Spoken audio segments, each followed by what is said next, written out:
رانا صاحب، یہ اس دن جب آخری راؤنڈ ہوا تھا، تیسرا راؤنڈ 16 جنوری کو، اور اس میں تحریک انصاف نے اپنے 2 مطالبات پیش کیے تھے، تو اس پر آپ نے فوری رد عمل یہی دیا تھا کہ اس پر بات چیت آگے نہیں بڑھ سکتی۔ تو اب تو تحریک انصاف بھی کوئی زیادہ انٹرسٹڈ نظر نہیں آتی، تو ہم یہ کہہ سکتے ہیں کہ یہ مذاکرات کا مذاق اب نہیں چلے گا۔ نہیں، دیکھیں، جہاں تک مذاکرات کی بات ہے یا سیاسی جماعتوں یا سیاسی قوتوں کے درمیان ڈائلاگ کی بات ہے، دیکھیں یہ پارلیمانی جمہوری نظام جو ہے یہ تو اس کے بغیر چل ہی نہیں سکتا۔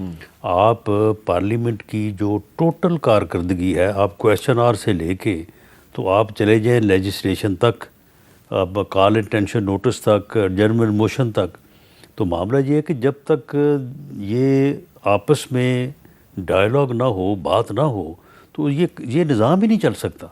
تو اس لیے ایک سیاسی کارکن کے طور پہ یہ تو میری بالکل ایک مسلمہ رائے ہے یا میرا بلیو ہے کہ اپوزیشن اور حزب اقتدار کو آپس میں ڈائلاگ تو کرنا چاہیے۔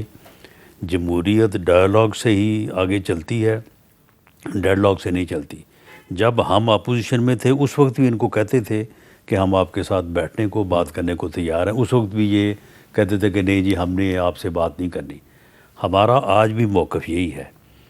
جہاں تک اس بات کا تعلق ہے کہ جو انہوں نے چارٹر آف ڈیمانڈ ہمیں دیا ہے، وہ چارٹر آف ڈیمانڈ میں نے اس دن میٹنگ میں بھی کہا تھا کہ یہ آپ ہمیں چارٹر آف ڈیمانڈ دے رہے ہیں یا حکم دے رہے ہیں۔ انہوں نے چارٹر آف ڈیمانڈ ہمیں دیا اور کہا کہ جی یہ ہمارا یہ ڈیمانڈ ہے، اس کے اوپر آپ جوڈیشل کمیشن بنائیں تو پھر ہم آپ سے اگلی میٹنگ کریں گے، ورنہ میٹنگ نہیں کریں گے۔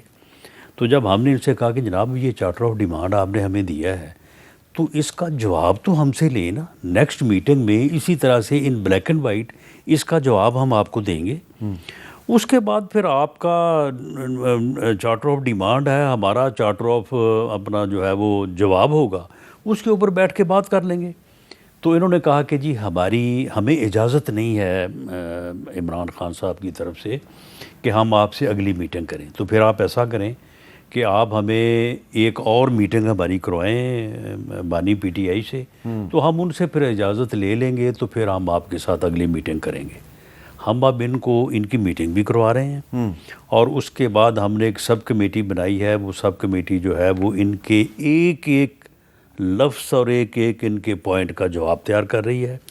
نیکسٹ میٹنگ میں ہم ان کو وہ جواب ان کی خدمت میں جو ہے وہ پیش کریں گے، اس کے اوپر پھر بیٹھ کے بات کرنا۔ تو یہ جو نیکسٹ میٹنگ ہے یہ کب تک ایکسپیکٹڈ ہے؟ یہ 28 تاریخ کو، یہ اس دن بھی بات ہوئی تھی کہ 7 ورکنگ ڈے کے بعد ہم آپ سے میٹنگ کریں گے۔ وہ 28 تاریخ کو 7 ورکنگ ڈے پورے ہوتے ہیں۔ اس دن ہم اسپیکر سے ریکویسٹ کریں گے کہ وہ میٹنگ بلائیں، اور اس کا جواب جو ہے وہ ان اکارڈنس ود لا ہوگا۔ جو اس میں نکات ہیں ان کا قانون کے مطابق جو جواب ہے وہ بالکل اس کے مطابق جو ہے وہ ہم جواب ان کی خدمت میں پیش کریں گے۔ اور رہی بات یہ کہ مذاکرات نہیں کرنے، یہ تو کرنے ہی پڑنے ہیں۔ بات جب بھی طے ہونی ہے بیٹھ کے ہی ہونی ہے، ٹیبل پہ ہی ہونی ہے۔ آپ مجھے بتائیں کہ یہ جو پچھلے 10 ماہ گزرے ہیں، 11، یہ جب سے حکومت بنی ہے، تو یہ روز اسپیکر چیمبر میں بیٹھ کے ہمارے ساتھ بات نہیں کرتے۔ یعنی جتنی دفعہ میرے ساتھ ان کی میٹنگز ہوئی ہیں اسی کو آپ جو ہے وہ کاؤنٹ کر لیں، باقی تو چلو باقی میٹنگیں کچھ میرے علاوہ بھی ہوئی ہوں۔ اچھا، آپ کے بارے میں آف دی ریکارڈ ان کا جو موقف ہے وہ بڑا پازیٹیو ہے۔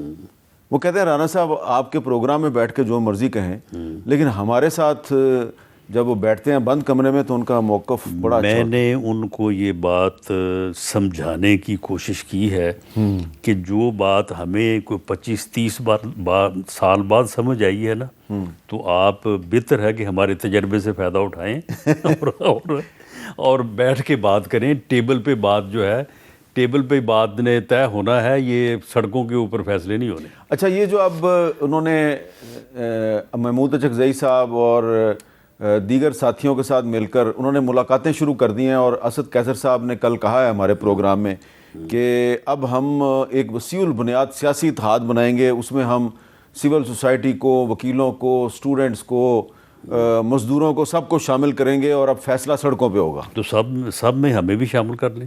اچھا آپ بھی لیکن ایجنڈا معاملہ یہ ہے کہ ہم کوئی پی ایم ایل این کی گورنمنٹ تو نہیں ہے نا. ہمارے ساتھ بھی اس وقت بھی جو ہے وہ یعنی اب ہماری الائی پارٹی لے لیں تو یہ بھی ایک کولیشن گورنمنٹ ہے. تو معاملہ یہ ہے کہ ان جماعتوں کے ساتھ جو ہے وہ کیوں نہیں بات کرتے, ان کے ساتھ بھی بات کریں.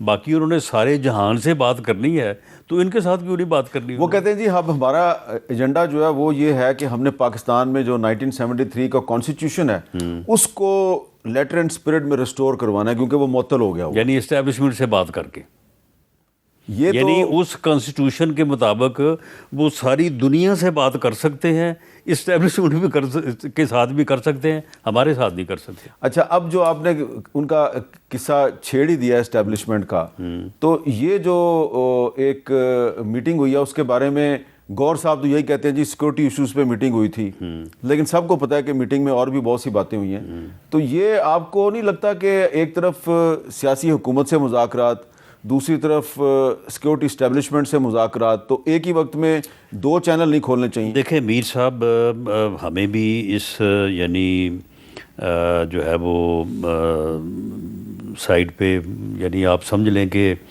یعنی 25-30 سال ایک عمر کا ایک حصہ ہوتا ہے.